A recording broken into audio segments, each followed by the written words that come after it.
আসসালামু আলাইকুম ওরহমতুল্লাহি ওবরাকাতুহু। সুপ্রিয় নিবন্ধন আরবি প্রভাষক ভাই বা প্রত্যাশী ভাই ও বোন, আপনাদের জন্য আমরা নিয়ে আসছি এই ভিডিওতে মুজাহারের আলামত কয়টি কী কী এবং কোনটি কয়টি সিগের জন্য এসে থাকে সে সম্পর্কে আলোচনা করব। মুজাহারের আলামত হচ্ছে মোট 4টি, যেগুলোকে একসাথে না আইতু বলা হয় অথবা আতাইনা বলা হয়। তো এর মধ্যে থেকে আমরা যদি না আইতু হিসেবে ধরি তাহলে প্রথমে আমাদেরকে খেয়াল করতে হবে, প্রথমে নুন আছে।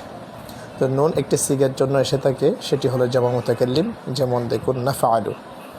এরপরে আলিফ আছে, আলিফ হচ্ছে একটি সিগের জন্য এসে থাকে, সেটি হলো আফআলু। এবং ইয়া 4টি সিগের জন্য এসে থাকে, সেগুলো হচ্ছে যে মুজাক্কার গায়েবে 3টি এবং আরেকটি হচ্ছে জামা মুয়ান্নাস গায়েব। তাসরিফ আকারে যদি আমরা বলি ইয়াফআলু, ইয়াফআলান, ইয়াফআলুনা, ইয়াফআলনা। এরপরে হচ্ছে তা মোট 8টি সিগার জন্য এসে থাকে।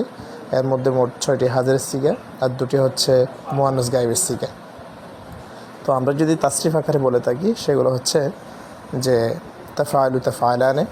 এরপরে হাজারের 6টি সিগা হলো তাফআলু, তাফআলানে, তাফআলুনা, তাফআলিনা, তাফআলানে, তাফআলনা।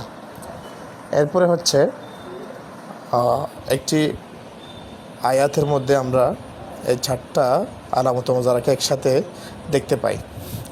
قالوا أتجعل فيها من يفسد فيها ويسفك الدماء ونحن نسبح بحمدك ونقدس لك قال إني أعلم ما لا تعلمون।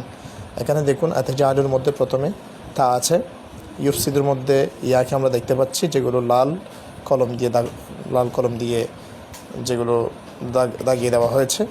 এরপর ইয়াসফিকুদ্দিমা এর মধ্যে ইয়াসফিকু এর মধ্যে একে দেখতে পাচ্ছি আমরা, নুসাব্বিহু এর মধ্যে নুনকে দেখতে পাচ্ছি, নুকাদ্দিসু এর মধ্যে নুনকে দেখতে পাচ্ছি, আ'লামু এর মধ্যে আমরা আলিফকে দেখতে পাচ্ছি এবং লা তা'লামুন এর মধ্যে আমরা তাকে দেখতে পাচ্ছি।